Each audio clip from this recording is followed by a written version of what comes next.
Shalom Yesharala. First and foremost, I want to give all praises and glory to Yahweh, Ba'ashem, Yahushai, Ba'ashem, Rechah Kodash. Double honors to the apostles and elders of Great Millstone. Peace and blessing to those Le'akim that preach the word in all truth and sincerity, along to Israelite foreigner brothers that are like the heathens.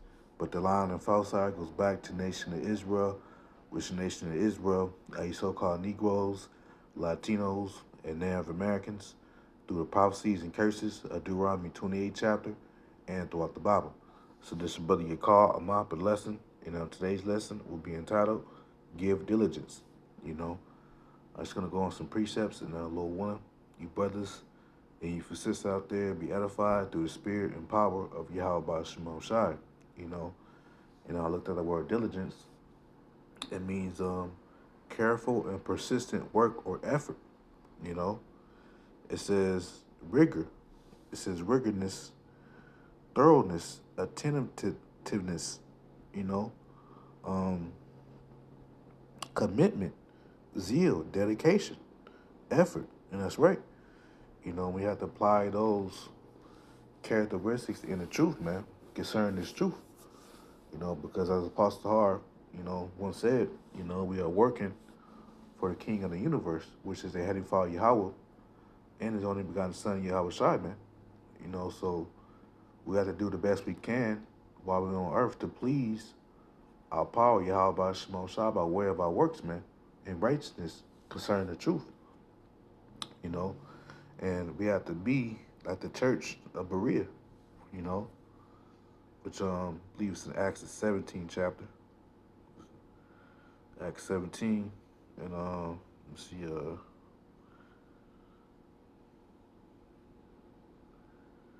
give me 1 second, I can. Let's see, Berea.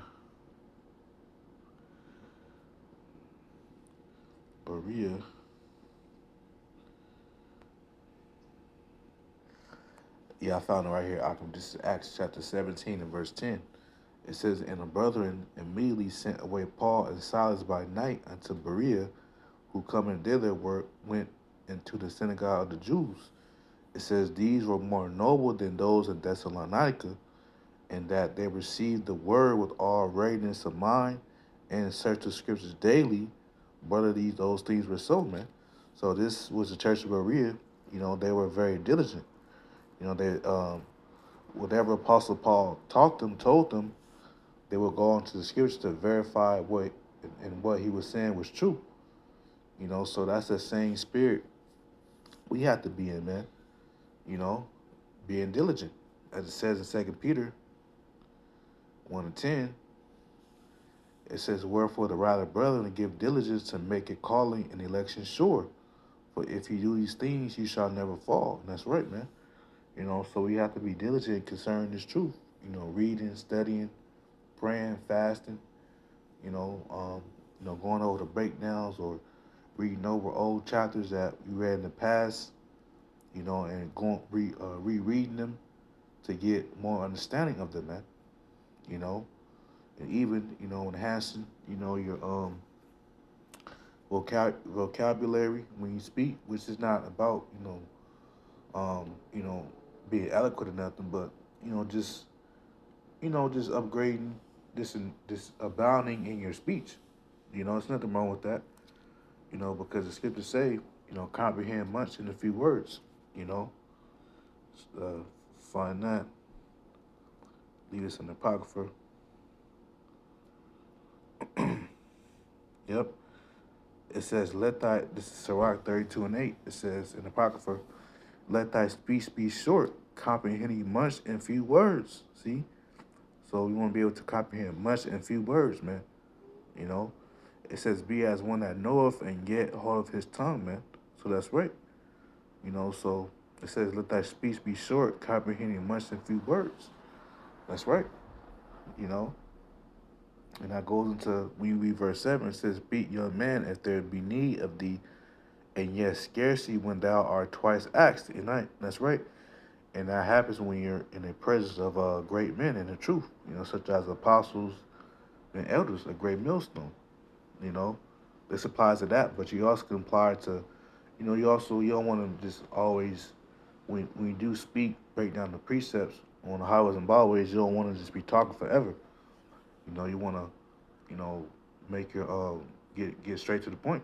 You know, it says, verse 9. It says, "If thou be among great men, make not thyself equal with them, and when ancient men are in place, use not many words and right, because we have to have a respect amongst the apostles, elders. You know, because they know way more than us, man. We don't know. We not on their level. As Apostle always say, there are levels to this thing. You know, so and also just being humble. You know. Now let's go to Proverbs chapter 15 and verse 28. It says, "The heart of the righteous studieth to answer, and right in heart is from the Hebrew lad, which means your mind."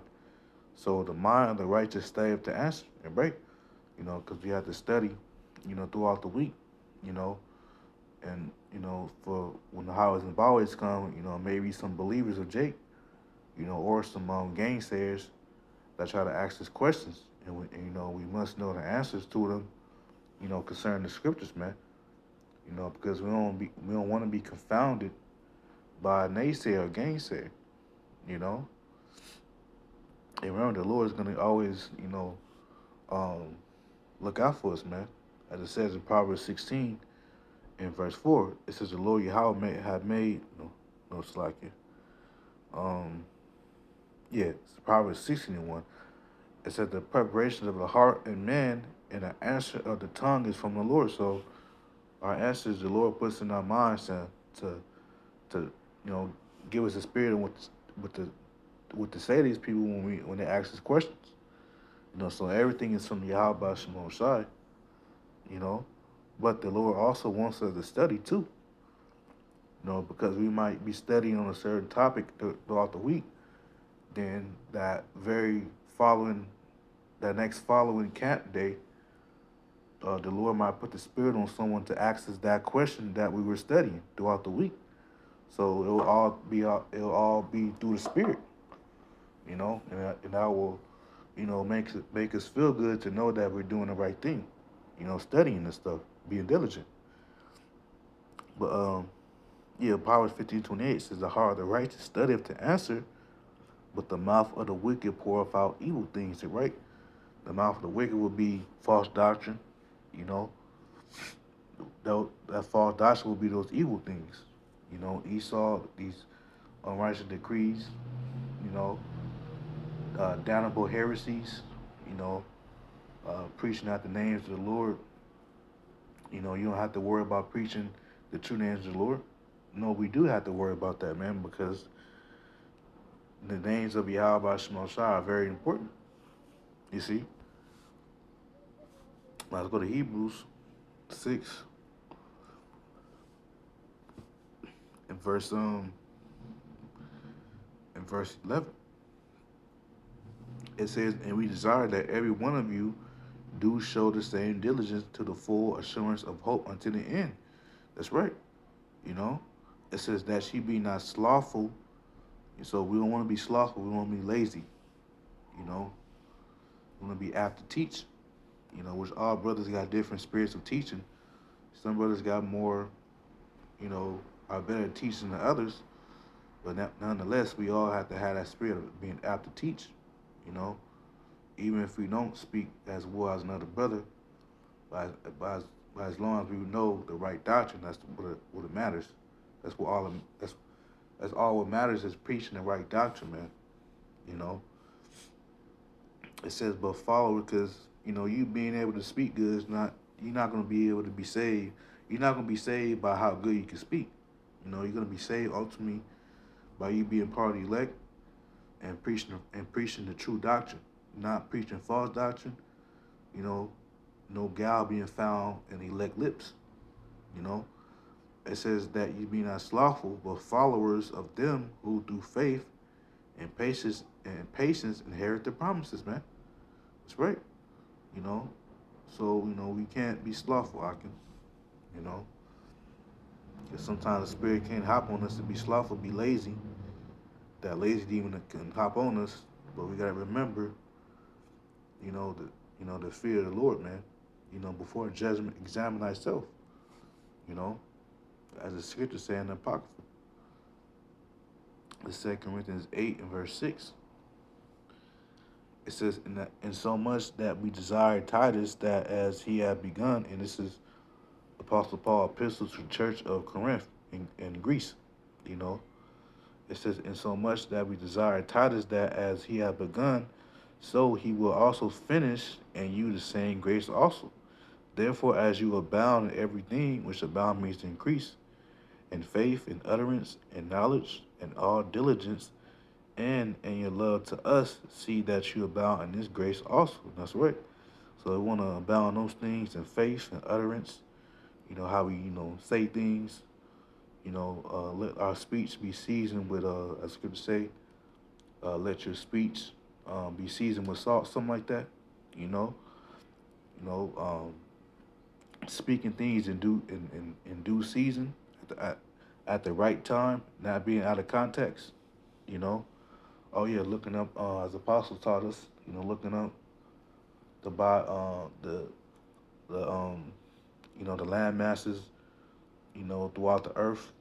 You know, the biblical maps. Rivers. Because that's part of studying too. Know about the geographical regions and stuff. You know, it says, therefore, as you abound in everything, in faith, in utterance, in knowledge, and in all diligence, and in your love to us, see that you abound in His grace also. Right? Because we gotta be like our Lord Yahweh Shai. Yahweh Shai, as it said in Luke 19, in verse 47, it says, and he taught in the temple. And he taught daily in the temple, man. So Yahweh Shai, he taught daily in the temple. He taught every day. So that same thing with us, as Apostle Har said one time, we should be doing a video every day, you know. So that will be applied to how Yahweh Shai was teaching every day in the temple. It says, but the chief priests and the scribes and the chief of the people sought to destroy him, man. You know? Why? Because, they hated our Lord Yahweh Shai. You know? They were wicked. It says, and could not find what they might do, for all the people were very attentive to hear him, man. Why? Because Yahweh Shai was diligent. Them chiefs, the wicked chief priests, scribes, and Pharisees, they were wicked. They were extorting the people. Our forefathers, they were acting like they were just all righteous when they were hypocrites. And Yahweh Shai, he was, he was true and faithful, man. You know, and the wicked Israelites had demons on them to not believe in our Lord Yahweh Shai, man. You know, so yeah, I come from my quick lesson on that. Give you diligence. Lord, one of Aqua is edified. Until next time, Shalom.